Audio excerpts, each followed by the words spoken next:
How you doing, guys? I'm Dave Rubin. This is the Rubin Report. It's December 8th, 2025. We are a minute or two late. Connor had a little snafu. Pressed the wrong button, loaded the wrong video right before the Christmas bonus. And it's like, I'm gonna have to...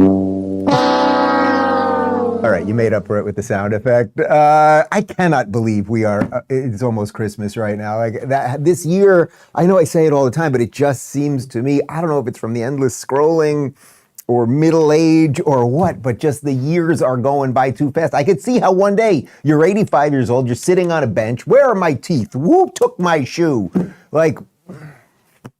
Anyway, we've got a program for you involving politics, culture, borders, immigration, crazy people, I think one or two sane people. We got a little bit of everything on today's show. It's a good Monday for you. Let's just dive right in. Kevin O'Leary, who I love showing you videos of this guy. You know him from Shark Tank, one of our, although Canadian, I would say one of our great American-esque entrepreneurs.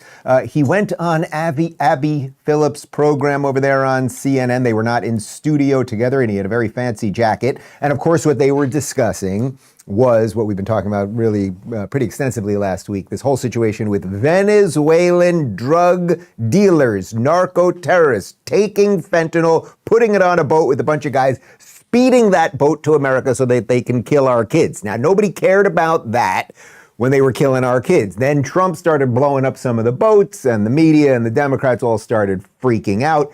My position, which I think Kevin O'Leary lays out quite clearly here, is if you're bringing fentanyl on a boat, you might just get blown up. Suck it.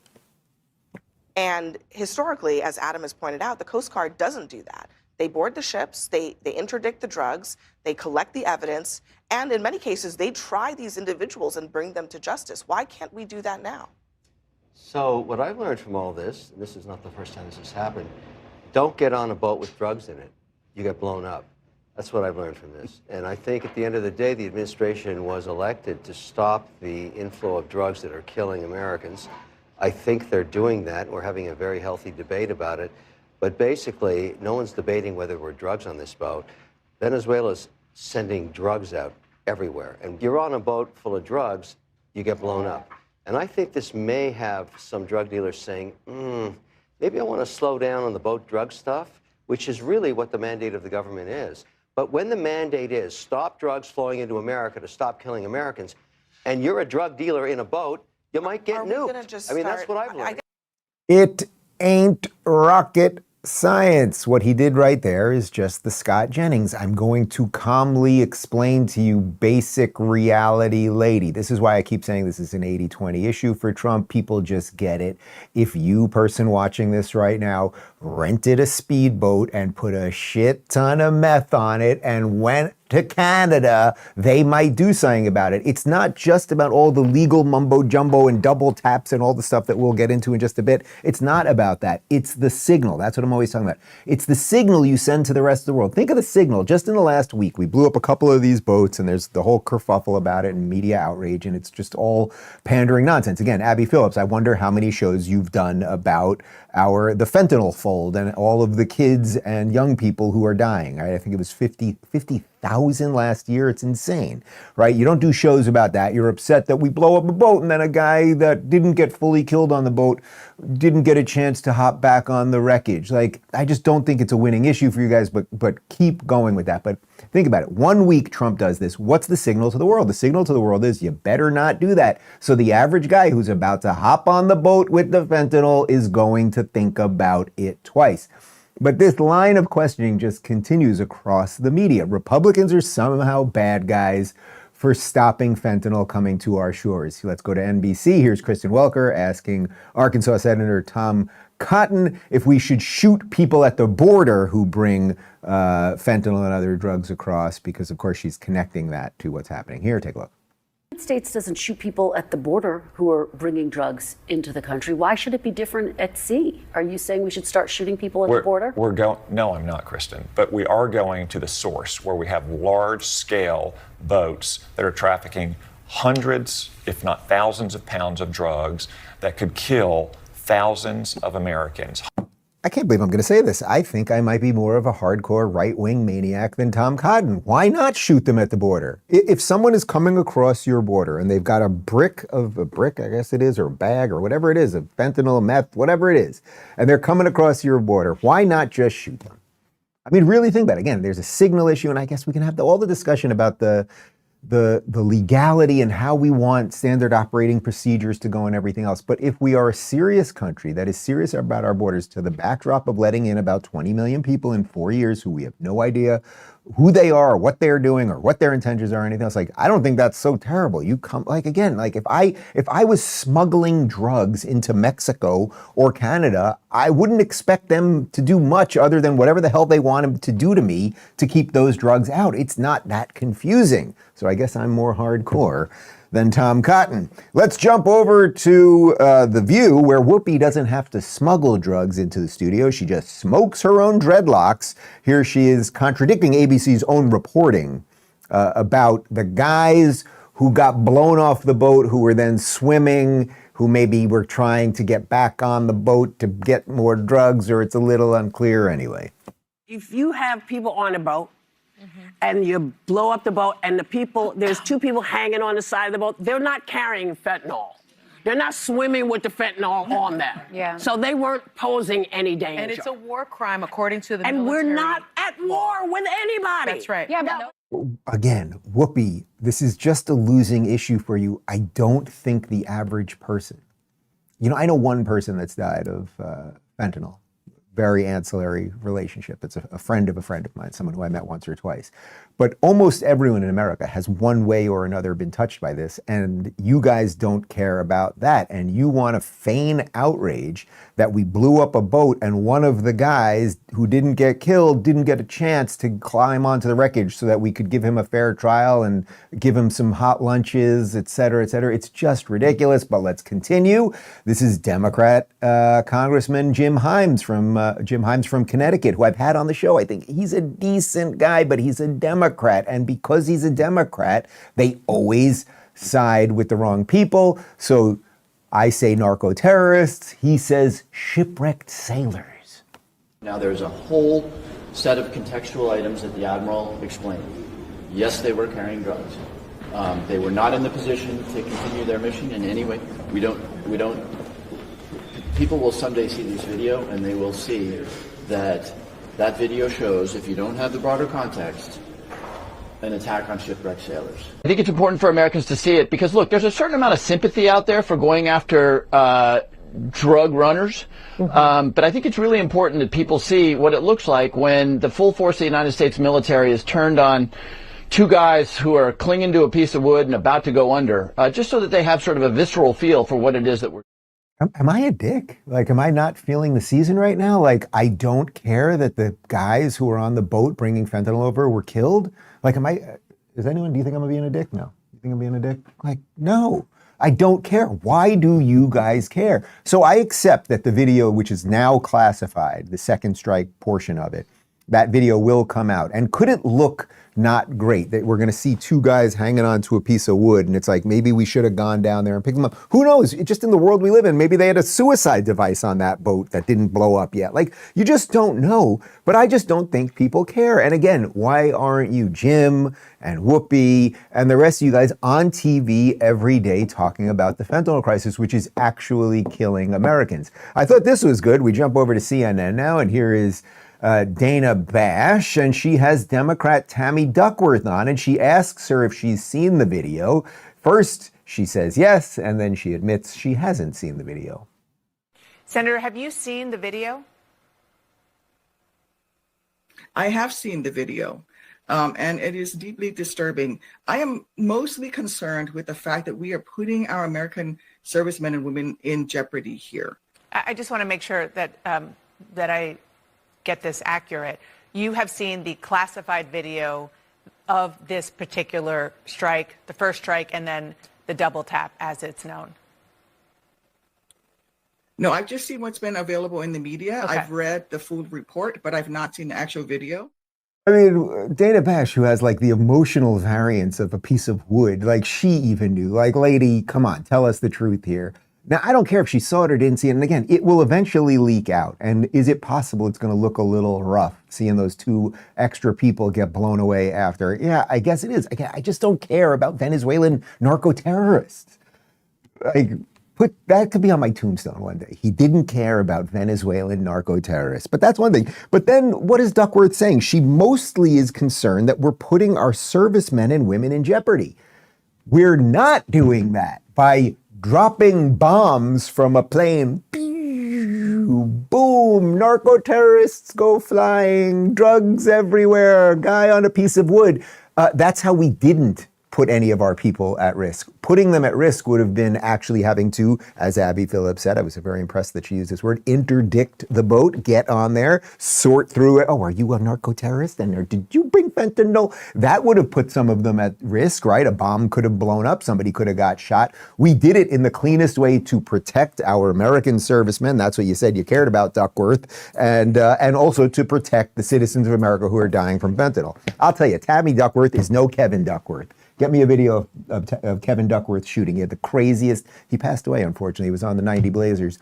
He had the craziest jump shot ever. Big 300-pound guy. Anyway, state senator from Missouri, Eric Schmidt, he actually does make sense. And here he is pointing to the hypocrisy and ridiculousness of the Democrat outrage related to all of this. And so now what we have now are Democrats who have such X-ray vision and clairvoyance that they know the intentions of narco-terrorists on boats, yet we're so blind to see that they had a president for 4 years that was operating as a vegetable in Joe Biden. So, you know, forgive me if I'm a little skeptical that this isn't all about politics and trying to take out Secretary Hegseth. That's what this whole thing's been about, George. They didn't want him confirmed. They didn't want a realist in place. They didn't want to shift from their pet projects around the world and trying to build democracies in the sands of the Middle East by the barrel of a gun.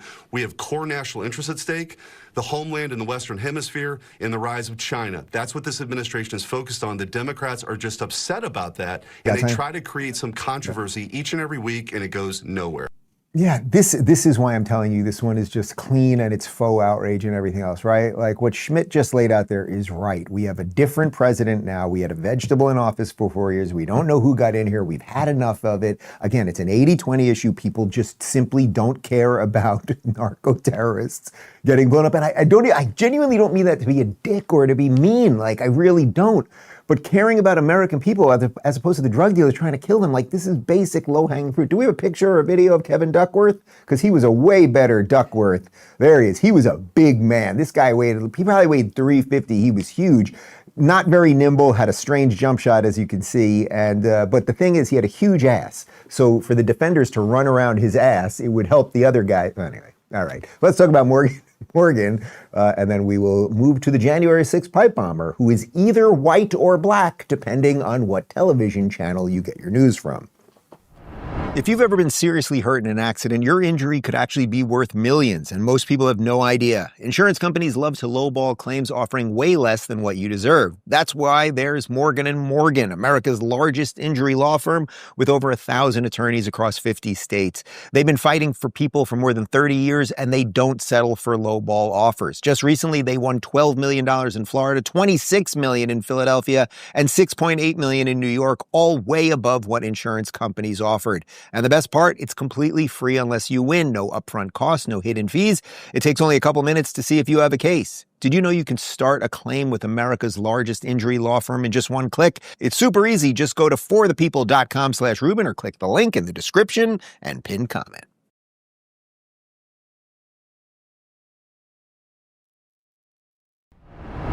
All right, so let's move on from whether or not we should give narco terrorists happy endings, and let's move over to January 6th. You remember that day? It was crazy couple hours.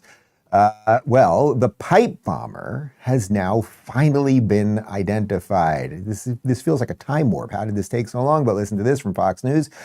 A suspect who allegedly planted pipe bombs blocks from the U.S. Capitol on January 5th, 2021, is now in federal custody after a nearly 5-year investigation, the Department of Justice announced on Thursday.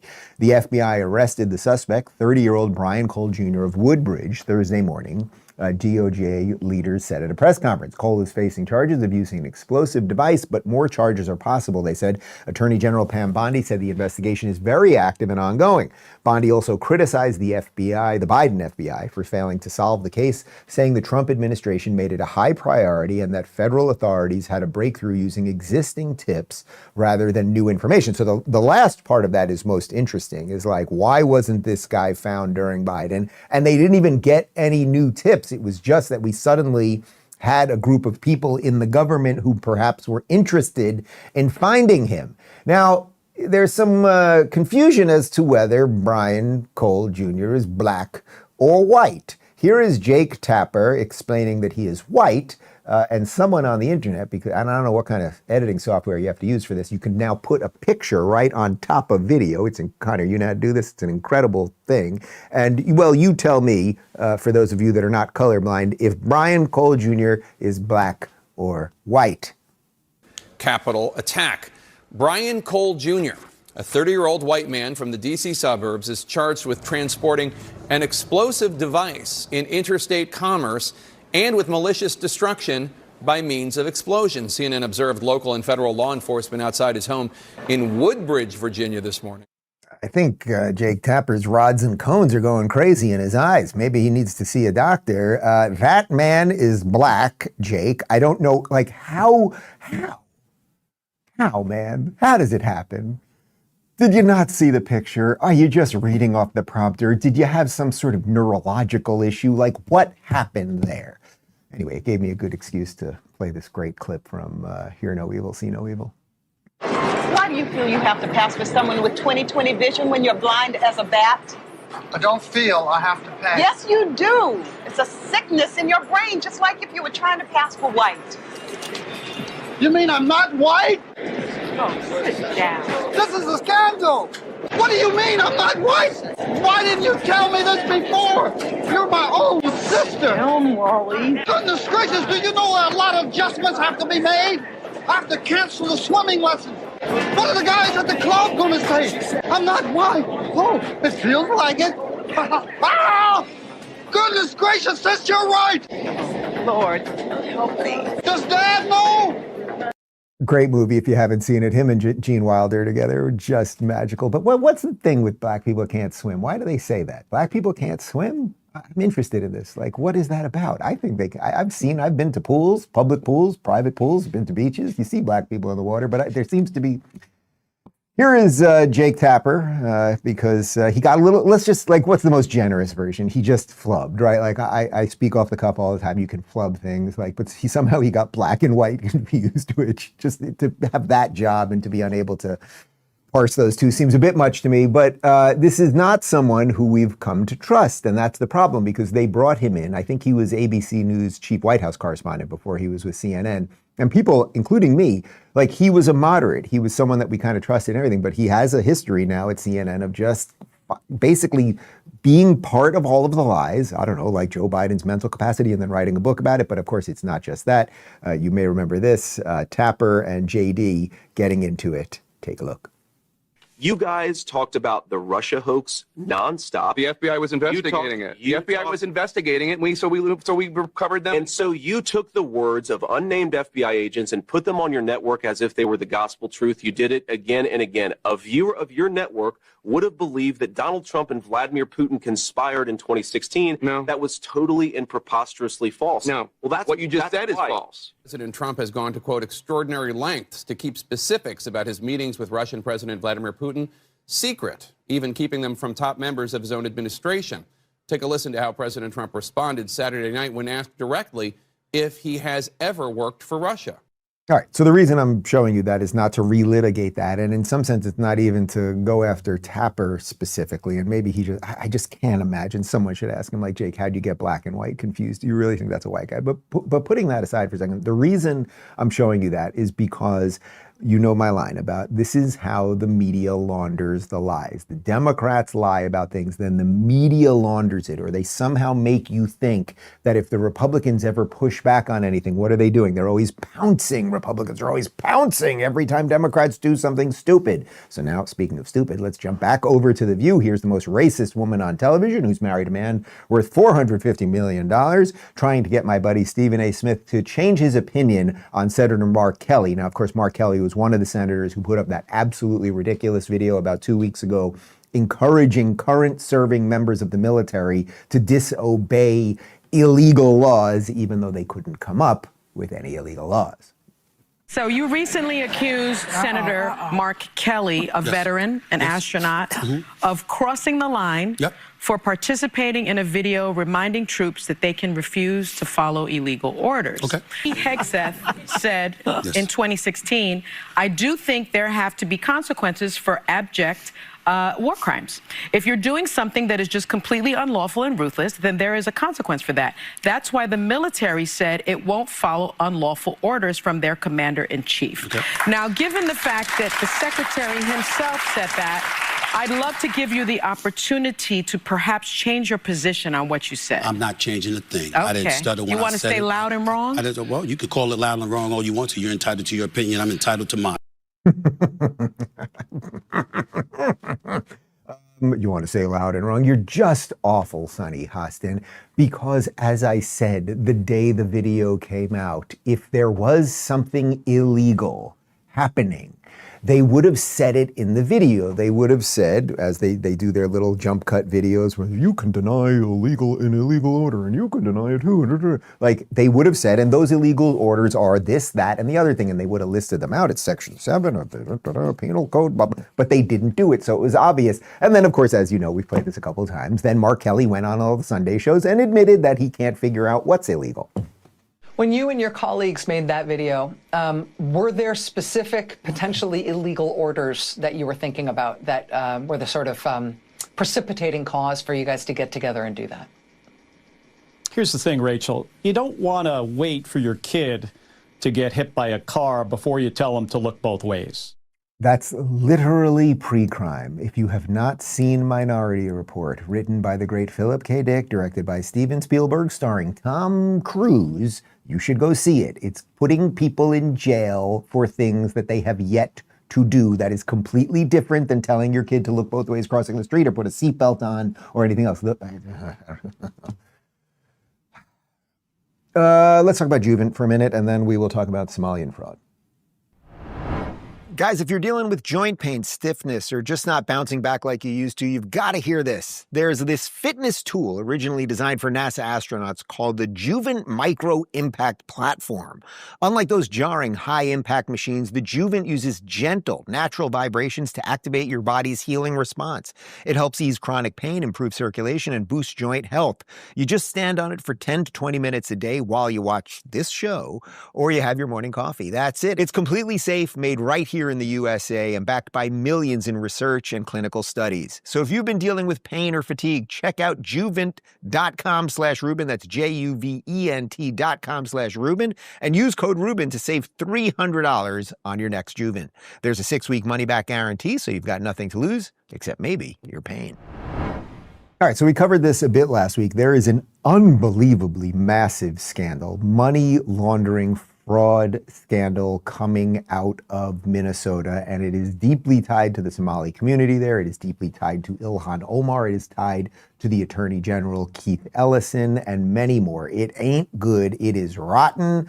And it seems like it's being exposed rather rapidly, which usually these things the lies get laundered, but something seems to be happening here pretty quickly. Listen to this from the U.S. Treasury Department. Millions of taxpayer dollars stolen in the Minnesota fraud scheme were sent to Somalia through money transfer businesses. Treasury is tracking those money transfers and will use the full range of our legal authorities to hold those involved accountable. Okay, so I don't want to get into the entire story here other than The particularly interesting part of this is, we all know when these NGOs come in and there's all these government problems, and as Ilhan Omar said last week, there's COVID money and no one knew what to do and we set things up so fast. There's always an excuse, right? The buck stops us, no one. But usually the money laundering and the guy at the end who ends up with the cash in his pocket, usually that guy's in America, right? It's some American operation that's stealing money from Americans. In this case, they were quite literally sending hundreds of millions of dollars, if not billions. I mean, it's crazy what's going on here, to Somalia. This seems pretty bad. And speaking of pretty bad, here is Representative Ilhan Omar, Hamas supporter who married her brother, but who am I to judge, criticizing Donald Trump because he said some mean things. So there are 80,000 people of Somali descent in your state, but the president has been very focused, not just on them, but on you. In this extraordinary cabinet meeting, he said Somalis, quote, come from hell. They complain and they do nothing but bitch. It's disgusting. It's completely disgusting. These are Americans that he is calling garbage. What do you make of this argument of failure to assimilate and sort of ruining America? How do you understand this? I mean, when I think about Stephen Miller and his white supremacist rhetoric, it reminds me, yes, it reminds me of the way the Nazis described Jewish people in Germany. She is so vile, it's like, it's impossible to analyze it, really, in some way. First off, look, I'm actually not going to defend the exact words that Trump used there, right? Like, that's Trump being Trump, and I think we're well past the point that I have to whittle every word he says and everything else. For then, that woman, who again committed federal immigration fraud by marrying her brother, which now is finally bursting into the mainstream, someone who goes out of her way to constantly defend America's enemies and never defend America, a place that she is a first-generation immigrant who has attained unimaginable power for all of the wrong reasons. And then she tells you that Stephen Miller, who is Jewish, is a Nazi, as she loves all the people who are actively trying to kill the Jews across the world and right here. Irony is dead. What can I tell you? Irony is absolutely dead. Anyway, she left, and then it might have been a little awkward in the green room because the next guest on the show was Scott Bessent, and here he is talking about the Minnesota fraud money and the transfer and how the money ended up in the Middle East and Somalia. It's like, did they say hello? Did they high-five in the green room? Anything? Who knows? Go. A lot of money has been transferred from the individuals who committed this fraud, including those who donated to the governor, donated to Representative Omar, and donated to A.G. Ellison. But they've been transferred to something called MBSs. And those are... Mortgage-backed security? What do you mean? Sorry? Transferred to what? These are money the Bureau services, and they are wire transfer organizations that are outside the regulated banking system. And that money has gone overseas. And we are tracking that both to the Middle East and to Somalia to see what the uses of that have been. Okay, but you have no evidence of that money being used to fuel terrorism at this point, which is what some conservative writers are alleging. That's why it's an investigation. We started it last week. We'll see where it goes. Did you catch her at the end there? So basically what he said is, people that donated, you thought you were donating to Ilhan Omar. Here are the people he name checks. Ilhan Omar, then he's talking about Governor Tim Walz and Attorney General Keith Ellison. You thought forget the Somali community there. You thought as just the average Minnesota person, you're donating money to their campaigns, right? That's what you thought. The money was then going to the Middle East and Somalia. She then thinks, oh, but that doesn't mean it funded terrorism. Okay, maybe it didn't. Maybe it was just funding houses being built in Somalia. It's still stealing, lady. Here's a guy who's a little more clear with his thoughts. I'm talking about Tom Homan, and here he is referencing, we actually don't know how many of these bad guys are here because Biden just blew the door open and let everybody in. I've talked to several state and local officials who've said that the number of Somali immigrants who are living in the U.S. illegally there is very, very small, and that this is about scaring people more than it is about arresting criminals. So what have you actually accomplished with this operation so far in Minnesota? Well, we're just starting, and I disagree. The fact that people, even we don't know how many illegal Somalis there are, because remember, in the last 4 years in Joe Biden, there's over 2 million gotaways, known gotaways, people caught on video, drone traffic or sensor traffic that crossed the border illegally and weren't apprehended, weren't vetted. And so, what President Trump's doing is fixing the last 4 years of the open border where millions of people are released in this country, many we don't know who they are.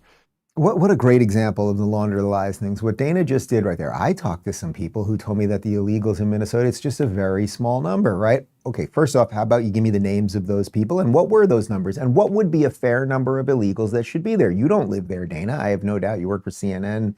Where is she? She's in DC or Washington. Like, I just have no doubt you live in a great neighborhood where there probably aren't a lot of Somali illegals, right? And you probably are behind a gate and all of those things. So whether she's even making it up or not, that she talked to some people or not, his answer is that's how they launder the lies. You somehow make it seem like the good guy in this situation, the guy who is trying to protect Americans, is somehow the bad guy. And then, of course, what Homan does is just great. He just says the honest truth. We don't even know, right? That's what he admits. We don't even know because Biden let in all of these people, and how the hell are we supposed to track them? That's why every time I bring up the illegals coming through the borders, it's like there are estimates. I always say it's something like the highest estimate that I've ever heard is 24 million. Most people seem to think it's between 50 and 20 million, but that's in 4 freaking years. We just don't know, but that's not really the question. The question is, Dana Bash, why don't you really care about it? Every now and again, I'd say 1 out of every 100 times, a Democrat has to say something true on TV, and here is Timu Obama Hakeem Jeffries admitting that we did shut down the border. But in terms of the border, securing the border, can you give President Trump any credit for securing the border? Because as you know, that was a big issue under the Biden administration when you had record border crossings, and those border crossings have gone down dramatically. Can you give him credit for that? The border is secure. That's a good thing. It's happened on his watch. He wants to claim credit for it. Of course, he'll get credit for that. He wants to claim credit for it. He did it. You guys could have done it. It was your president who did not do it. You kept saying we needed a bipartisan bill. As I said, that was 2 years ago now. I was saying the entire time it was BS. It's one of the few things that the president can do by himself. And he freaking did it. But good for you, Timu Obama. You admitted it. You got dragged to the truth, and it was so freaking obvious you had to admit it. Of course, the other part of this is that we have people here in America that are refusing to assimilate, that want to bring their old ancient hatreds and tribal warfare and all that stuff. They want to import that into America. It's not just about importing the things that are good, which might be their food or their music, or sense of humor or family values or whatever it might be. They're importing a whole bunch of bad stuff. So this video was going crazy viral over the weekend. This is a random Somali guy. I think he's in Minnesota, if I'm not mistaken. And well, just watch this. There's every reason to believe he's legal, by the way, because of the brazenness of this. So I don't know that he's not legal, but if he's legal, it's even bigger problem. Go. My biggest fear in life is that this man may never witness our full takeover. Yes, he may never witness that. He already witnessed our partial takeover, our little success in America. And he is the reason, actually, I know that the community in America is thriving. He is how I know. It's like, he's how we measure our progress. If he doesn't tweet, somebody messed up. I know it. Somebody up the plan. If he tweet, I know. Okay, again, I'm going to go on the assumption that that kid is legal. Now, I don't even need to make it about him, but the general notion, what's he talking about? We have our partial takeover. We have our little successes. What do you think he's talking about? He's talking about Minnesota. He's talking about Ilhan Omar. He's talking about Mayor Jacob Frey. We'll get to him in just a second. He's talking about these places where Somali gangs are taking over the streets. He's talking about places where women are put in beekeeper costumes and they are not integrating with other people. And why do you think that's so great? And of course, who do you hate most? Well, you hate Donald Trump, the one person trying to do something about it. Dana Bash, might I offer a little bit of advice for your program? How about you put that guy on and ask him some tough questions about what it means to be an American? That might be interesting, as opposed to asking Tom Homan why he's doing anything about the illegals that are there. That's just a little piece of friendly advice on this Monday. Let's jump over to Minnesota Mayor Jacob Frey telling us how great the Somalis have been to Minnesota. He's wrong, and we want them here. Somali people have been an extraordinary benefit. I'll say it again. Somali people have been a benefit to our city for longer than I have been in. Okay, look, I don't, in a weird way, the conversation is happening because we're talking about the Somalis, but that's a sidebar, right? That now, the Somali thing has become a placeholder for people who are not integrating properly and everything else. Are there Somalis who do? Of course. Are there Somalis who are thriving in America and love the country and everything else? Yes. But we are also finding out that a huge amount of them are living on the dole, are intentionally and sometimes unintentionally sending more money back to Somalia. We know that there were Somali warlords basically fighting over this last election that got Jacob Fry to be re-elected instead of the Somali guy because he was more in line with what the Somali warlords wanted. Like, this is crazy shit to be happening in America. But the food is pretty good, and you can see that Jacob Fry just loves it. There was this video of him trying to choke down Somali food, and oh my God, it's just great. You can almost see the beads of sweat. What was that movie with Ben Stiller where he has dinner with Jennifer Aniston, and he has IBS? And what the hell was it called? And they went to Indian food, and she wants to eat all the spicy food. It was called something. What was it? Along Came Polly. That is literally that scene. Has horrific diarrhea, which is always a go-to in a comedy movie. Speaking of comedy movies, New York City, which is now becoming a comedy, a farce, and a nightmare all at once. Moron Zamboni, who will be taking over in about 3 weeks now. Here he is, once again saying that he will protect illegals from ICE. That means he is telling us before he has sworn in, which my guess is he's not going to swear in on the Constitution, he's going to swear in on a Quran. But even before he's done that, he is telling us he is willing to break federal immigration law by not cooperating with the federal government on the illegal situation, that he will remain a sanctuary city. This is a non-starter. He should, in a sane world, someone that says, I'm going to break the law, should not be allowed to take office in the first place. However, that's coming, New York City. Good luck with that. Here he is. Last weekend, ICE attempted to raid Canal Street and detain our immigrant neighbors.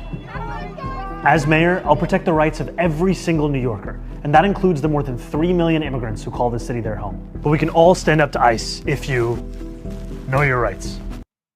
They're not your rights if you're illegal. If you're illegal, you have no rights in the United States of America. And if you're telling me that there are 3 million illegals in New York, well, then that is a problem. But he's confused. He's purposely confusing the issue. Why do they never say illegal? They never make the distinction because they want you to be confused. But whether there's 3 million illegals, which that would be an awful lot, but whether there's 3 million illegals or whether there's just, 50,000 illegals, ICE is doing the job that the president voted him in to do, which is completely legal and everything else. He is the one that preemptively is breaking the law. We've shown you the code in the Constitution as it relates to this already, that you can't impede the federal government as they're doing legal things, blah, blah, blah, blah, blah. I don't feel like doing the whole legal version of it right now. But it's like, how does a functioning society say, certain cities will just allow people to break the laws whenever they want and get city services and everything else? Like, how does that scale over time? Probably not that well. And then you might end up like Europe. And Europe's got huge problems. There was a ton of stuff that came out of Europe over the weekend related to the American relationship and Europe. Listen to this from Fox. The Trump administration's new national security strategy marks a sweeping shift in America's defense priorities, downplaying Islamic terrorism and decades of Middle East-centric policymaking in favor of asserting U.S. dominance in the Western Hemisphere and treating mass migration as the top national security threat. In language that departs from every post-9/11 strategy document, the White House argues that the Middle East is no longer the primary driver of global instability and says the era of mass migration must end, elevating border security and counter-cartel operations to core national defense missions. The strategy includes a Trump corollary to the Monroe Doctrine to block foreign powers from gaining influence in the Americas and calls for shifting military resources away from long-standing theaters abroad. The original Monroe Doctrine warned European powers against interfering in the Western Hemisphere. Its revival and expansion signals one of the clearest hemispheric doctrines in modern U.S. foreign policy. Okay, so we're going to have more on this in just a second, but this is absolutely massive. Regardless of what side of some of the fighting on the right you're on. You're on the hardcore America only side of everything. You're on the MAGA side, which seems to use peace through strength. Wherever you're on that, this is a clear shift from forever wars, from endlessly focusing on the Middle East. I think this is also partly at least a function of things that have happened in the last few years, where Trump, through exerting power, has largely wrapped up the wars there. The Arab countries have pretty much given up wiping Israel from the map, and if they would stop doing that, Israel's not going after any of them. And then I think what that also is connected to is what, well, we've talked about on the show for years, and many online people have, and occasionally it trickles into mainstream, which is that Europe, particularly Western Europe, has a massive immigration problem. They have let in literally millions of people willfully, who have not integrated properly, who don't care about the new countries they're in, who are importing the very ideas which they fled. And this is a problem, and America is now going to change that. And if we want a strengthened Europe, or at least a strengthened relationship with Europe, well, then we need them to deal with that migrant crisis. Otherwise, the say France or Belgium or UK that we're negotiating with now will look very, very different in 20 years. And how do you sign deals with those people? So we have a bit more from Fox on this shift. The White House warns in a stark new national security strategy that Europe could be unrecognizable in 20 years or less due to mass migration, adding that the demographic shift raises doubts about future US allies on the continent. Should present trends continue, the continent will be unrecognizable in 20 years or less, the 33-page document released on Thursday reads. It adds that the real and more stark prospect is of civilizational erasure. Mass immigration has been one of Europe's most volatile political flashpoints over the past decade, fueled by repeated waves of immigrants from the Middle East, Africa, and South Asia. As such, it is far from obvious whether certain European countries will have economies and militaries strong enough to remain reliable allies, the document says. Many of these nations are currently doubling down on their present path. We want Europe to remain European, to regain its civilizational self-confidence, and to abandon its failed focus on regulatory suffocation. The National Security Plan cites migration policies that are transforming the continent and creating strife, along with cratering birth rates and the erosion of national identity. The White House warns the demographic shift could have major implications for NATO and European security, noting that several member states may become majority non-European. That scenario, the document argues, could weaken Europe's ability to deter adversaries and complicate U.S. efforts to maintain transatlantic stability. This might be the single best example of we are a serious nation again. Not only are we taking care of our border, but we are saying to all of Europe, if you want us to engage with you economically, culturally, scientifically, whatever it might be, we can only do this if you guys are going to be serious countries too. We can't sign deals with people.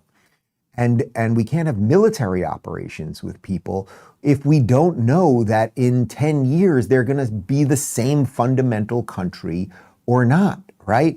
Like that is the fundamental issue that we are dealing with right here. These countries, Western Europe has fallen on the sword. They opened up their borders. They let all these people in. I said it a couple weeks ago when we were in Australia. I said it on a panel. Like, to me, Buckingham Palace will be occupied by Islamists in 20 years. That's pretty freaking bleak, but unless they are going to do something about it, I don't see a way around it. And then what happens when these new regimes and these new people who are not European, when they have nukes and a whole bunch of other things? Look at this. This is quite, as long as we're talking about the UK, look at this pie chart showing the replacement levels of migration in London over the years. In 1961, you're seeing a change as the years go by there. In 1961, London was 97.7% white. In 2021, it's 36.8% white. Now, as I always say, this isn't about skin color per se. It's not about an immutable characteristic.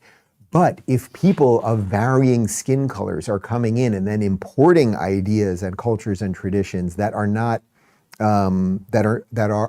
let's put it this way, that are hostile to the nativist population, then it is a problem. And for any of you that have been to London over the last couple of years, you know exactly what I'm talking about. Elon saw that, what I just showed you right there, that chart. He retweeted it and said, this is simply indisputable what has happened. We have a bit more on what's going on now with the European Union and some editorial from Wall Street Apes. They're quite good on X. The European Union needs to be abolished. The European Parliament passed a new EU's Asylum and Migration Pact, forcing all European Union countries to accept mandatory illegal migration or face heavy fines. Protesters disrupted the vote, chanting, "No, solidarity for illegal migration is mandatory, and European Union countries must now choose how to support illegals." You can either relocate asylum seekers, minimum 30,000 annually across the EU, provide financial contributions, that's 20,000 per refused relocation, offer operational support or other measures. The EU's Asylum and Migration Pact was passed and remains in force as of December of 2025. Full applications begin in June of 2026. So despite everything, guys, despite everything that we have seen, not only at our borders, which now are clean, but across European borders, which once the EU came to be, their borders, although they technically existed, in essence, in reality, they didn't exist. And we still see migrant boats showing up off the coasts of Spain and Italy and all of these countries. And then once they get there, then they can basically hop on a train and get across the entire continent. And this is not good. Now, I want to flash back to a video. I spoke at CPAC Hungary, what was this, about 6 or 8 months ago. And I sat down with Balázs Orbán. He's Viktor Orbán, no relation, Orbán, no relation. He's Viktor Orbán's chief political operative. And one of the things that amazed me, and one of the reasons I love Hungary, I love just a small country that's just trying to defend its border and its culture and take itself seriously. And, you know, they've been attacked by communism and Nazism. They've lived through an awful lot over there in Hungary. It's a wonderful country. And at CPAC, I spoke with Balázs Orbán about the crazy situation that they now find themselves in. To be part of the EU, which they want to be part of the EU because they want all the trade benefits and everything else, the EU fines them 1 million euros a day because they will not open up their borders to endless immigration.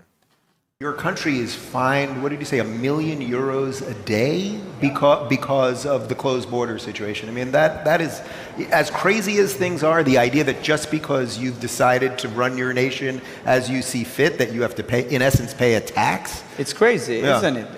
And my problem is that when I'm mentioning it to my American friends, I once mentioned it to Vice President J.D. Vance as well, and he told me that, 1 million per day. Oh, it's a pretty good business. If you let those people in, it would cost you more. So really think about that. A sovereign nation is paying a tax, paying a penalty because they're saying we'd like to remain a sovereign nation. And then the EU says, okay, the only way we're going to it's an extortion racket, right? The only way we're going to let you do that is if you pay us 365 million euros a day. Otherwise, basically, we're going to flood your country with people that you don't want there.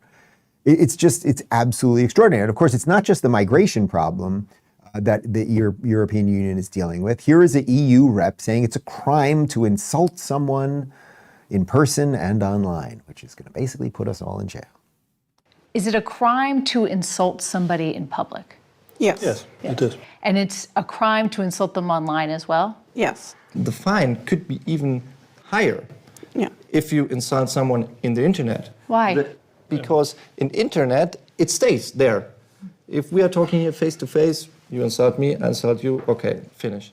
But if you in the internet, if I insult you or a politician, that sticks around forever. Yeah. If somebody posts something that's not true, and then somebody else reposts it or likes it, are they committing a crime? Yeah, in the case of reposting, it is a crime as well. Fuck those guys. Sent from America, right? You can see how evil this will become, right? You give away your ability to speak freely, to insult people and be insulted back and everything else. Does it hurt? Somebody says something mean about you on the computer machine. Sometimes it can hurt. It can hurt. Dave, your hair doesn't look great today. I hear that every now and again, although pretty solid today. But like, they can say mean things, and it just is what it is. But as these countries, because ultimately, of course, guys, joking aside, what you know will happen is that it won't be about insulting people or the worst of the worst things that people are saying. It'll be about saying basic truths. So for example, which they have this right now in England, if you say things that are anti-immigration, you can potentially be arrested. There was a huge story a couple weeks ago about somebody that said the word faggot. Did I just get us demonetized? It's a bundle of sticks, isn't it? And then got arrested. That's crazy. Like, that's absolutely crazy. Eva Vladerbrook, who I've interviewed many times and I spent some time with actually in Budapest, in Hungary, with Prime Minister Viktor Orban. She's become one of the leading, I would say, outspoken advocates of European countries being for themselves and not for the EU. She's originally from Holland. Here she is talking about how the EU really needs to end, basically. The totalitarian institute of the European Union needs to come down. Let me be clear, I don't believe in reforms. When the foundation of your institution is rotten, and that is the case in Brussels, you can rebuild the house on top of it all you want, but it's still going to crumble. So the only answer is the Tower of Babel needs to be destroyed.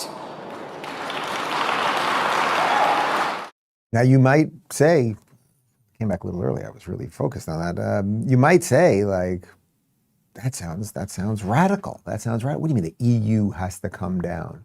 But remember, Europe existed for thousands of years, and borders changed, and sovereign nations changed, and all of those things, and people fought for their countries and their cultures for years. And then the European Union is largely a modern concoction over the last couple decades.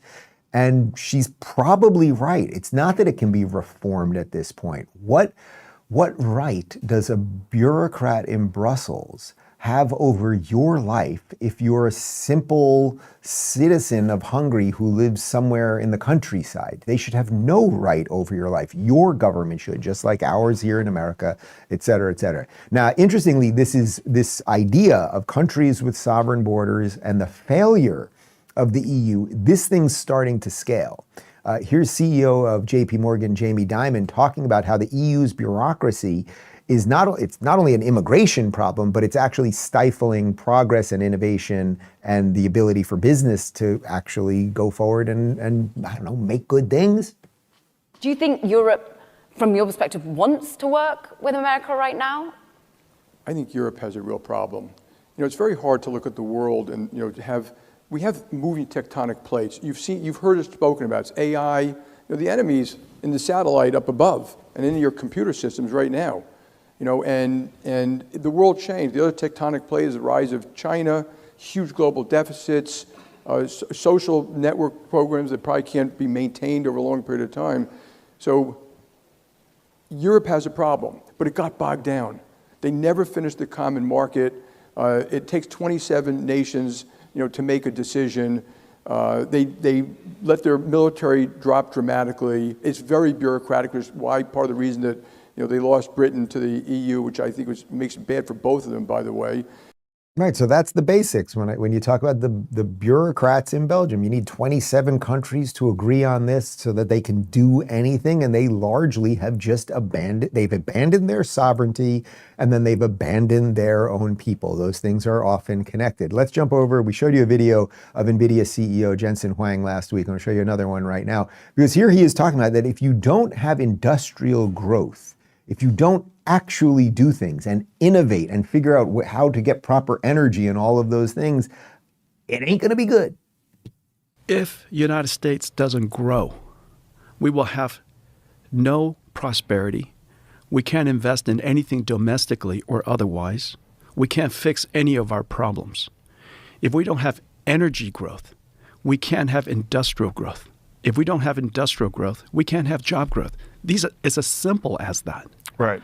And the fact that he came into office and the first thing that he said was drill, baby, drill. His point is we need energy growth. Without energy growth, we can have no industrial growth. And it saved the AI industry. And so I think he's got it right. We need energy growth. We want to reindustrialize the United States. We need to be back in manufacturing.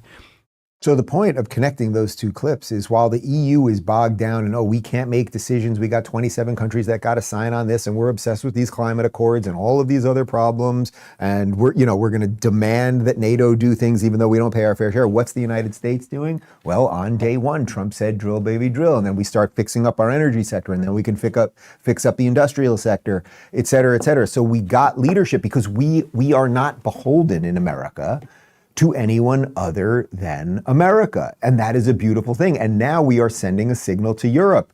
You better fix yourself or we're not going to have much to do with you either. If you guys lose your countries, if you all become Islamist regimes, if they're waving the Hezbollah flag over Buckingham Palace, then we're probably not going to be doing a lot of business. Like, we like fish and chips and we can make them too. Let's jump back to my buddy Stephen A. Smith, because if America chooses the other path, if America chooses the path where it's not that 27 nations will make our decisions, but if we just import leaders who are bureaucrats, people with no vision, who don't understand how economies work, who don't understand the nature of building and innovation, we will all end up like California. And that is what we don't want to do. I can tell you that as someone that fled from California. Actually, I landed in America. That's hilarious. I landed in Florida.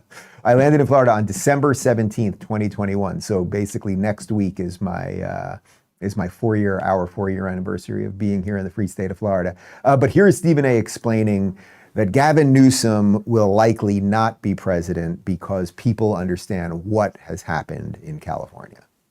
You got to pay attention to Gavin Newsom. He's gaining some traction. I don't think he'll win, but he's gaining traction. Why not? Because I think that ultimately they'll look at the state of California, look at affordability, look at homelessness, look at crime, and they'll say, hello, highest cost of living in the country. They'll be like, what? Wait a minute now. So I think that'll be a problem for him, but he's articulate enough to defend himself, and we'll see what happens with that. But yeah, so look, he grinds up the aborted fetuses and he uses them as hair gel, and he's got the good veneers and his suits fit and all those things. That's the show part of all of this. But at the end of the day, what has the guy done? He has done things that have destroyed San Francisco, where he's mayor, and ultimately destroyed the state of California, where he is now governor. We'll show you some info here from Polymarket. Democratic presidential nominee in 28. I mean, right now, Newsom is leading 30. I know it's early. I'm just throwing these things out here. This is what the betting markets are saying. Gavin Newsom at 36%. And the only other person who's even tracking above 10%, occasional cortex at 11%. Let's jump to a guy who I will have in studio here on Friday, my good buddy Adam Carolla, who has been, if I'm probably the number one critic of Gavin Newsom, but you know what? I'll even hand it to Carolla, because he still lives under his thumb. He still, for some freaking reason, lives in California. His house was not destroyed in the Malibu fires, but he has been one of the most outspoken advocates of what happened there and how the rebuilding has gone horribly and everything else. Here he is talking about how partly one of the things that is wrong with the country right now, one of the reasons that we seem to be depressed and filled with anxiety and all of that, is we are not building. There's no physicality to what we are doing anymore as we just stare at our phones endlessly. I think the uptick in despair is connected to a couple of things.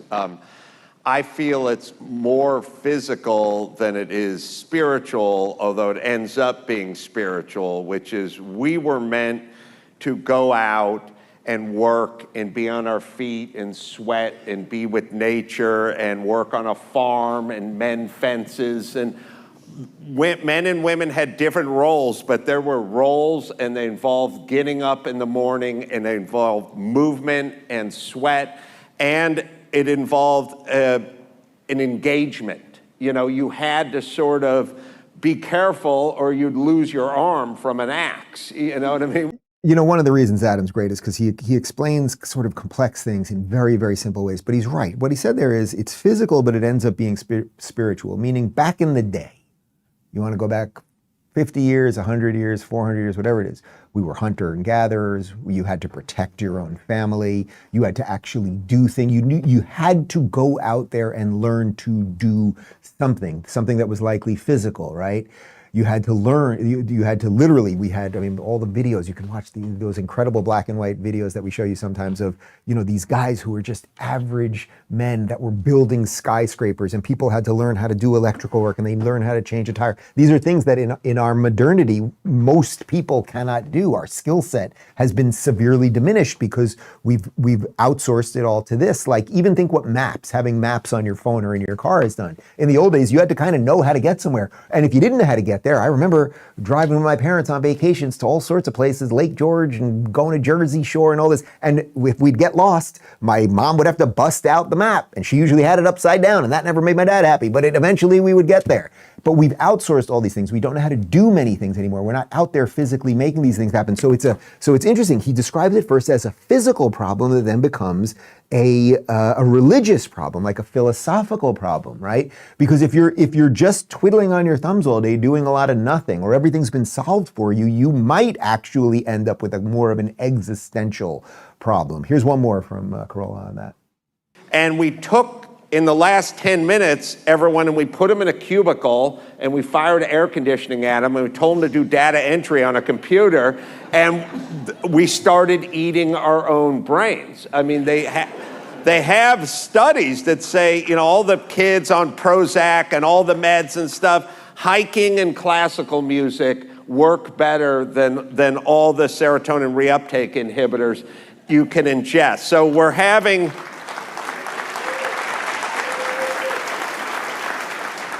You watch, Little House on the Prairie, no one was depressed. Everyone was miserable, but no one was depressed. And it's a disease of narcissism. That's really funny. I'm going to talk to him about that on Friday. Everyone was miserable, but nobody was depressed. Do you remember Little House on the Prairie? Like, you guys don't remember that, right? Your time. Can I get throw me a picture of Little House on the Prairie? Or maybe, what, can we end today? We're going to end today's show. We're going to cold close with the intro to Little House on the Prairie. That's what we're going to do today. We're going to see if we can grab that. But the idea there was they were building a society. They had one room school for everybody, and there was one guy who ran the drugstore, and there was the matchmaker, and they were out there, and they had to build the fence and build the house, and everyone was miserable because it kind of sucked. You had to shit in a bucket, but they weren't depressed. And we've given ourselves, modernity has given us all this stuff that was supposed to free us and oddly enslaved us. And this is the great challenge. So how do you overcome that challenge? How do you overcome a physical challenge that then, as Adam points to, becomes sort of a philosophical or an existential or religious problem? You go out there and you do things, right? Work with people who you love, build things that inspire you during the day, whatever that is. One of the things that I've learned over the years as an interviewer, and even before I was doing Rubin Report, I had a show on Sirius XM, now I'm talking like 15 years ago. And we would interview all sorts of people. When I was interviewing people, I always found if someone was interested in what they were doing, then I basically liked them. I didn't have to like what they were doing, but if they loved it, I thought they were kind of interesting, and that would show, because it is like the light that is within you that you are unleashing. So build some stuff and move to places where freedom can flourish, like Florida, where we've got a governor who's interested in building things and keeping people free. Couple things. One, in an off-year midterm, the party in power's voters tend to be more complacent. Party out of power, they get upset, right? That's just the nature of midterms. Right. We saw it when Obama was in and Republicans. So that dynamic is always going to be there. Then I think Republicans have an issue that Donald Trump has created a big pool of voters, but some of them are unique to him, right? So they will go vote for Trump, and they'll vote for all the Republicans when Trump's on the ballot. But if he's not on the ballot, some of them don't vote. Now, you can overcome that. We did it in Florida in 2022. We had a state that was a purple state, 1-point state. We won by 1.5 million votes, 20 points, the biggest Republican victory ever. But we did that based on results and substance. We did it by flying under a banner of bold colors, not pale pastels. We were sticking it to the left every single day and delivering big victories. So it can be done, but I think it's like you can't go on 2024 and say, oh, well, we Republicans won this district by 10 points, so therefore we're going to win it, because President Trump was the reason you won it by 10. So that was kind of the political version of what I just said, right? Like, that's the political version. We better start building right now. We better show people there's a better alternative than the New York City socialism or the Minnesota money laundering, or the just that, oh, the left sucks, the left sucks. Like, that's not enough. There has to be a positive vision, and a positive vision will come with hard work, with building things, with an AI revolution, with robotics. Like, we can be that wide tent that he's talking about, because freedom in America is wide tent. That's how you welcome the most people in. We are going to end, I am told, with the Little House on the Prairie intro. How many seasons of Little House on the Prairie? I'm going to guess, wild guess. This is a little before my time, but I'm going to say it's 7 seasons. How many seasons of 9 seasons of Little House on the Prairie. I don't know which intro this is. We're going to end with that. And on the other side, for those of you that are members of Locals, RubinReport.locals.com. Post-game show in just a sec. Thanks for watching. See you tomorrow.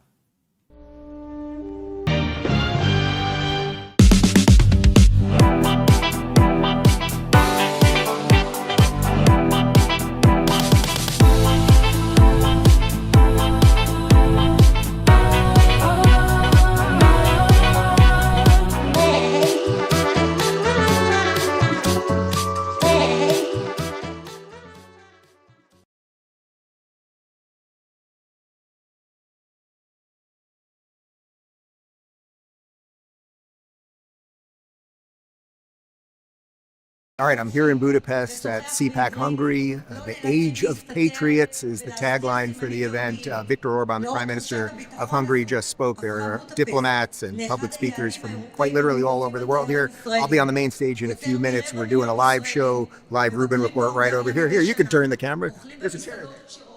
There's a chair and people and all that good stuff. And then we'll be doing a live Rubin Report tonight with about 20 guests, probably the most guests I've ever had on one show, except maybe for election night in America. But it's very exciting. You know, we're in a very small country here. Hungary has, I think, 9.7 million people. But it is in a very critical part of Europe where they are trying to defend their borders, defend their culture, and I think you understand that has a little something to do with what we're trying to do in America. And it doesn't have to do with skin color or religion or anything else. There are cultural values that every nation shares with their own citizens. And if you don't defend that, then you don't have a nation. So that seems to be what this conference is about. That's a bit about what I'm going to talk about when I get up there, with a little bit of smacking around the mainstream media a bit and more. So stay tuned.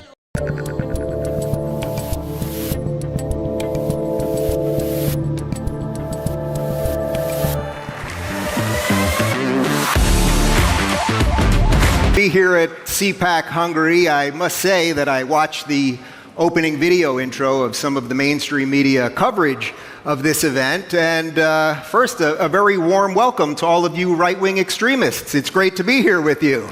Very exciting. And if you guys are right-wing extremists, I think the other thing that they said in that package was that you had fringe international commentators here with you. So that means that's me. So I think we're in pretty good company. What do you think? Seems like it. Right-wing extremists and fringe media people. I think that means that we're all for free speech. That's basically what that means. It means we're for free speech, and we're for law and order, and we're for sovereign nations and secure borders, and we actually respect political dissent, and we're willing to debate ideas.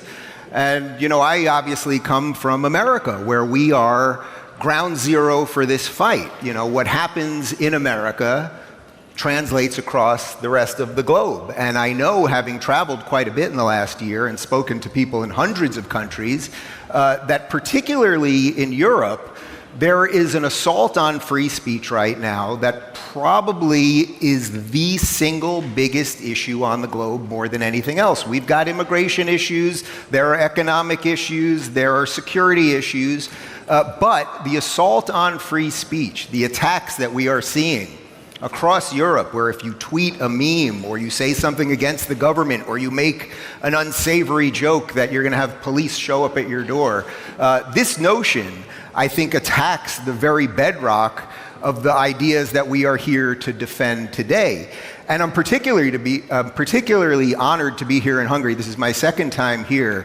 And it's interesting, Hungary, which is a country of, I think, 9.7 million people, a fairly small country, that you guys, if America is the epicenter of all of this for the globe, that Hungary has become the epicenter of freedom for Europe. You're doing it right here. You really are doing it right. And one of the things that I think I'll discuss with Balázs Orbán in a few minutes is that when you do things right for a while, it doesn't seem that exciting, right? People stop remembering that things could be a lot worse. And I can tell you, having been involved in the culture wars in America for the past decade plus, that all of the things that we're fighting, you know, this crazed sense of wokeism, whether it's related to the transgender nonsense, whether it's related to race, or whether it's related to borders, or any of these things, these ideas are hacking away every single day. They are hacking away at our basic freedoms.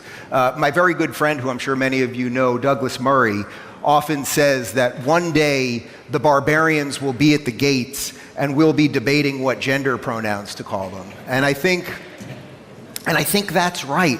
We have decided to debate things we were supposed to put to bed decades ago while the barbarians are at the gate. And until we become serious again, and maybe this is a function of success, a function of Western values, a function of classical liberalism, which really for 200 years has led the globe, the idea that individuals matter and that we can be free and that free trade is good and that capitalism is good and all of these things. We got so fat on those ideas to some extent in the West that we forgot how to defend them. And to see a place like Hungary start becoming that epicenter of defending those ideas. And I know it's not easy. It's not easy. I read what they say about Hungary. I read what they say about your prime minister. I see the same video that you see. And all of that, of course, is to the backdrop of what I started with, which is that much of the fight about free speech and all of these Western ideals, it's being so mismanaged by a mainstream media layer that is lying to us about almost everything. You know, we're only a few years out of COVID, where we were all told that if you walked into a restaurant, you had to have a mask, and if you sat down, you could somehow take the mask off. Or if you got the vaccine, you were not going to get nor transmit COVID. Or from an American perspective, we were told that Donald Trump was a Russian plant, or that he said that there were very fine people on both sides of the Charlottesville debate. We have been hit with lie after lie after lie. And if I'm proud of one thing that I've accomplished in my life, it's that I've been fighting those lies from a media perspective really since the beginning. But it is not because I am somehow from the future or anything else. It's just because this internet, this phone that we are walking around with that now has access to more information than our parents and grandparents and forefathers could have ever imagined. We have access to information. And through that information, we can finally pilfer a little bit of truth. The mainstream layer that has lied about so many of these things, that has distorted this, that will do reports like we saw at the beginning of the conference, claiming that this is some sort of far-right event, or that any of the ideas that we'll be speaking about here for the next 2 days are racist or bigoted or something like that. It's completely absurd, and I would say it's 180 of the truth. If you want to find out who the racists are, well, from an American perspective, you might want to listen to our progressive wing of the Democrat Party that basically has taken over the party, that wants racism in our schools, that tells us that our founding was evil, that wants college admissions to be based on the color of skin and these things. And that's what we must fight. We have to fight it at every possible level, whether you're in Hungary and you have to fight the European Union as it pertains to borders, whether you're in America and you have to fight the mainstream media as they lie about Donald Trump, or any combination thereof. That's what we have to fight. And that is why I'm so absolutely proud to be with you today. And on that note, one of the things that I've been able to do in the last decade or so of doing this is sit down with extraordinary people from all over the world. And one of the great things about doing that is you start realizing that the same issues that I'm talking about here today are happening all over the globe, that there is this interconnectivity that did not exist before the internet, that what happens now in Australia, as I just talked to former Prime Minister Tony Abbott, is connected to what's happening here in Hungary, and it's connected to what's happening in the United States, and that's connected to Canada and all over the world. And as those connections come together, as we fight to be sovereign nations in a world that's getting ever more interconnected and globalized, that means the fight's going to be that much harder, because we're going to see that our friends across the pond or wherever are dealing with the same things we are, and it makes the monster seem that much bigger. Let me ask you about something. Have you heard about senolytics yet? Senolytics are a class of ingredients discovered less than 10 years ago, and they're called one of the biggest breakthroughs of our time in promoting healthy aging and helping you stay in your physical prime. Qualia Senolytic has been a game changer in this field. Since taking Qualia Senolytic supplements, I've noticed higher energy levels, faster workout recoveries, and I just feel more productive and enthusiastic about life. Qualia Senolytic acts like pruning dead leaves off a plant. It removes senescent, dead cells, so your body's healthy cells can thrive. And the best part, you only have to take it 2 days a month. It's also non-GMO, vegan, and gluten-free, and carefully formulated so the ingredients work together for maximum impact. Plus, it comes with a 100-day money-back guarantee. New research on aging and longevity, including clinical studies on Qualia Senolytic, show that its 2-day rejuvenation regimen could be the key to unlocking better cellular health and revitalizing aging tissues. So if you're ready to resist aging at the cellular level, give Qualia Senolytic a try. Go to qualialife.com/Rubin for up to 50% off and use code Rubin at checkout for an extra 15% off. You can even find Qualia Senolytic at select GNC locations near you. That's QUALIA. life.com/Rubin for an extra 15% off your purchase. Thanks to Qualia for sponsoring today's episode. The ideas that you guys believe in, and what I believe that Balázs Orbán and Viktor Orbán and Donald Trump and so many others are fighting for, is the right for you, the individual, to live freely in a nation that will defend your culture and your freedom and your beliefs and your values. And why don't we take a moment and welcome Balázs Orbán to the stage, Political Director for Prime Minister Viktor Orbán.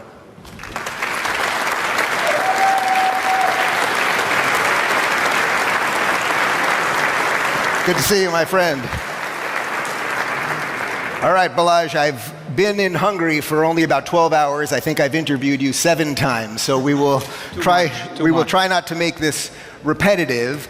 Well, what did you think about my remarks there? That there's a globalization happening, that much of the good stuff and the bad stuff emanates from the United States. And now I would say much of the good stuff emanates from this very small country that only a few years ago, really very few people were talking about. First of all, I agree with you. I'm very proud of it. But this is what I told you before, that we Hungarian patriotic politicians, we do not think that our job is to save the world. We do think that our job is to save our country. And this is where our focus is. But as you just described, the world is changing. And what happens outside Hungary, it affects the everyday life of the Hungarians. Like 20 years ago, it was unimaginable that, something happened in the Middle East. The liberal democracy building paradigm of the American foreign policy is blowing up the Middle East, and there is a civil war, and just hundreds and hundreds of thousands of people starting to flee, and they knock on the doors of the Hungarian people and want to enter the country without any permission. It was unimaginable for the Hungarian people. But now we live in a world when bad decisions are affecting the everyday life of the Hungarians. And for this reason, we have to act in a coordinated way together with our partners, and we have to stop those bad people who are, without democratic permission, doing the bad decisions and want to destroy our life. How do you guys here in Hungary deal with the media component of it? Because everyone here saw that opening montage, and I just have no doubt that when we look at X, Twitter later today, we will see the same headlines over and over about this far-right conference. Yeah, and but the it's races. because of you. It's mostly because of me, and I apologize. Authoritarian thug. I wrote the #1 best-selling book in America, Defending Classical Liberalism, and they somehow have me pinned as a far-right maniac. But as I said earlier, we're in good company here. Ridiculous. But how do you deal with that from a media perspective here? Is the Hungarian, you have the Hungarian media, and then you have the worldwide media. Are they kind of in lockstep, or do you see a difference there? Yeah. So 10 years ago, it was quite hard to describe for us what is going on in Hungary, because as you mentioned, it's a language which is only spoken by approximately 12 million people, and when the globalists used their own media to try to discredit Hungary, and they launched the big campaign against Hungary, and all the others, good-hearted, good-willing people were saying, look, this is what I read in the news, and I don't speak the language, so I have no idea. But then I think something changed. When Trump came, and the average American citizens and Western European citizens, after the migration crisis, they realized that liberal media is lying, and they are spreading the same kind of fake news about Trump, about the migration issue, and about all the politicians who were in their way.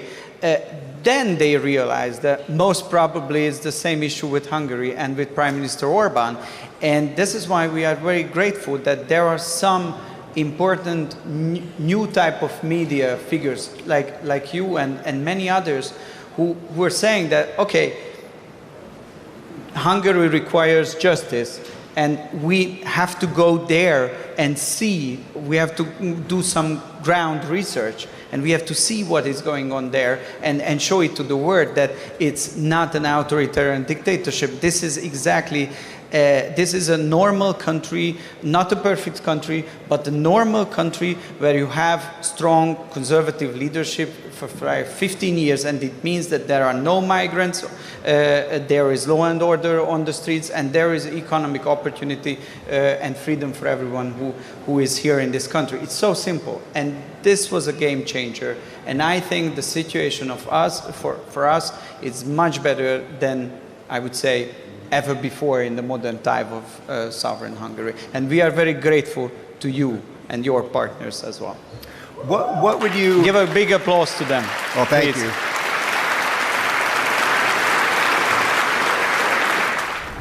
Fellas, let's be real. Everyone could use an extra hand. But with Blue Chew, you get an extra leg. They're the original service offering chewable tablets to help you with performance, and now they've taken it up a notch.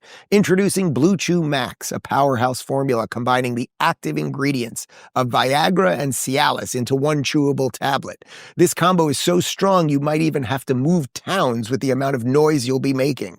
That means fast-acting, long-lasting support when you need it most.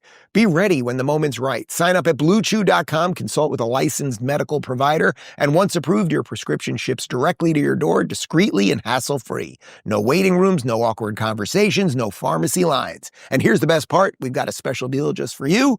Try your first month of Blue Chew free when you use promo code Rubin. Just pay $5 shipping.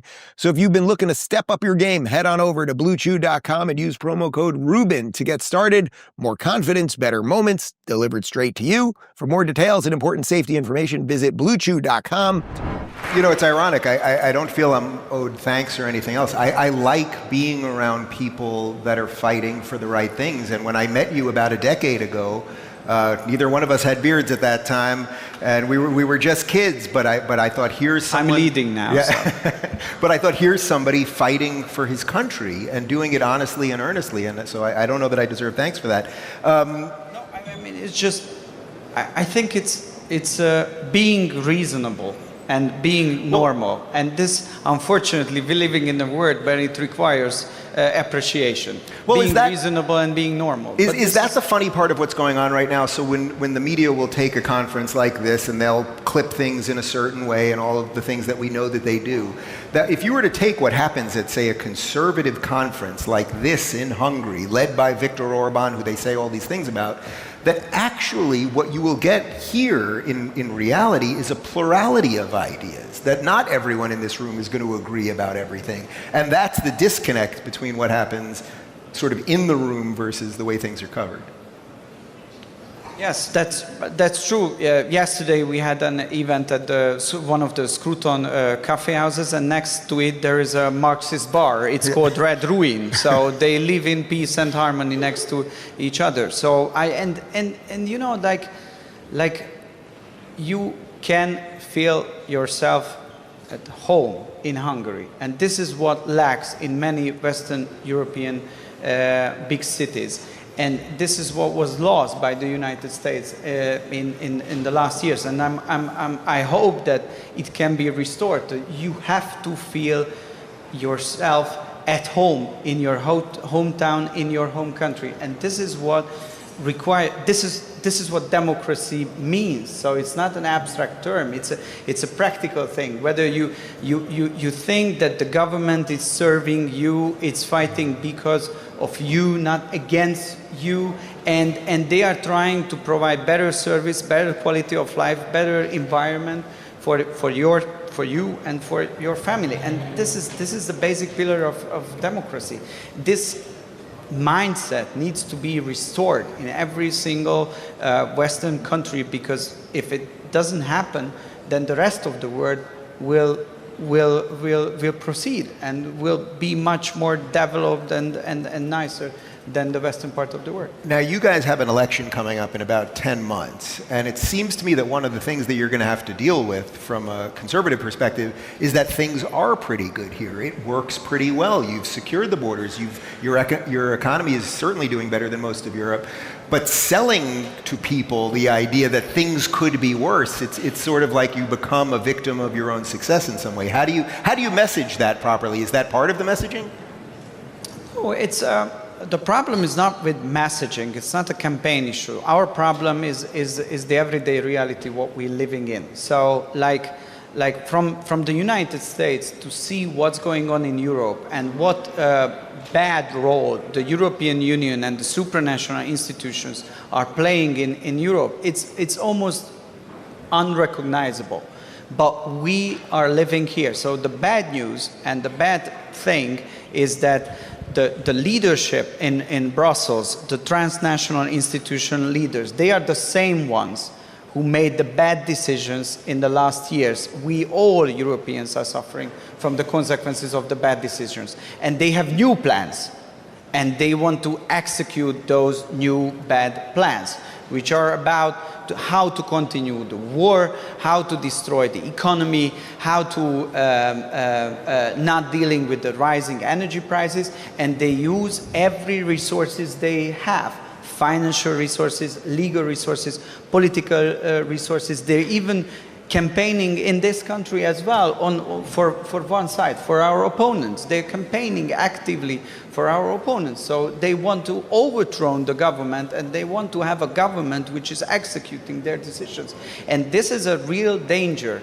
And you can lose, and we can lose our country very easily. So for this reason, how to avoid it, how to defend our country, and how to change the leadership in Brussels, it requires joint efforts and community. It's not about messaging, it's not about advertising, it's about bringing together the people who are originally behind the right-wing political movement in Hungary, and explaining them that this is the time, this is the moment where we have to destroy our country, because Brussels wants to take it over and we don't want to let it happen. So let's fight together.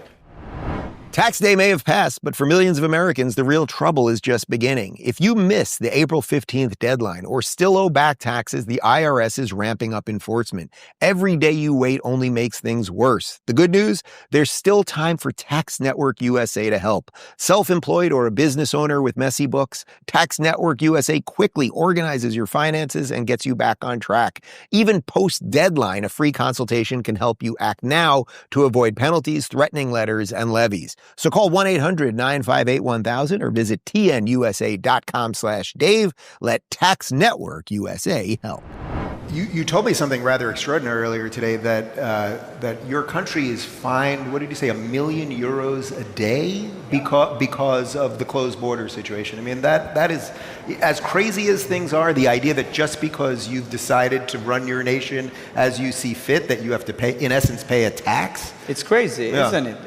And my problem is that when I'm mentioning it to my American friends, I once mentioned it to Vice President J.D. Vance as well, and he told me that, 1 million per day, it's a pretty good business. If you let those people in, it would cost you more.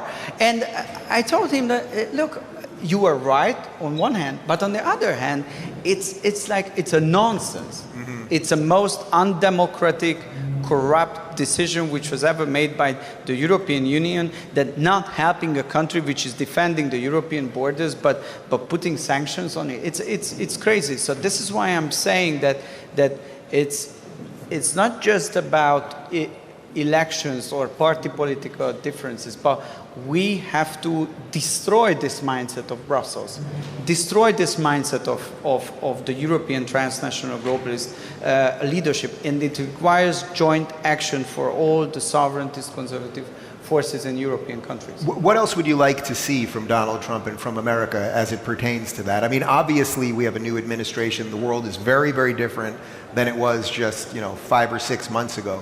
But is there something that you're not seeing maybe from the American administration, or something that you'd like Trump to message that would help deal with what's going on in Brussels? Why my prime minister made a peace mission last year. He went to Kiev, Moscow, Beijing, Washington to the NATO summit, and then they met with Trump. And then he wrote a report, which is publicly available, so everybody can read it. And he said that the reality is that those two parties who are fighting, the Russians and the Ukrainians, based on different reasoning, but they don't want to stop fighting. So we need mediators from outside. If we want to stop the killing, we need neutral outside mediators, not big countries who are ready to make proxy war against each other through smaller nations. But we need neutral outside mediators who are trying to convince both parties to sit down and stop the killing. And actually this is what President Trump is trying to do. And he had remarkable achievements. Like 2 months ago or 3 months ago, no one was expecting that direct talks between West and Russia is possible. No one was thinking about that. Again, after 3 years, negotiations, direct negotiations and prisoners exchanges between Ukrainians and Russians is possible. And Donald Trump made it possible. So we don't have expectations, but we are praying for him to be successful. Because if he is successful and he can end the war, it will be very complicated. It's a very complex diplomatic process. But if he succeeds, then it will be a big win for Hungary and for the entire European continent. Unfortunately, we only have about a minute left, so let me ask you one last thing. Conservatives are usually quite good at looking at the past and trying to take the good things from the past and bring them into the present. But at the moment, with all of the issues that we've discussed here, are you hopeful right now that these things will be solved, that Hungary will be able to maintain its border, that Brussels will be pushed back, that America will be able to lead a Western society into the future? I'm extremely optimistic. So, because Hungary, honestly, among us, all Hungarians know what I'm talking about, lost the 20th century. But I think we have pretty good chances to be the winners of the 21st century. We just have to have a good vision, a bold leadership, and the community which is ready to defend itself and ready to fight for what is important for Hungary. And then it's going to be easy peasy. Let's keep fighting, my friend. Balázs Orbán, thank you very much, everybody. Hey, Rubin. Thank you.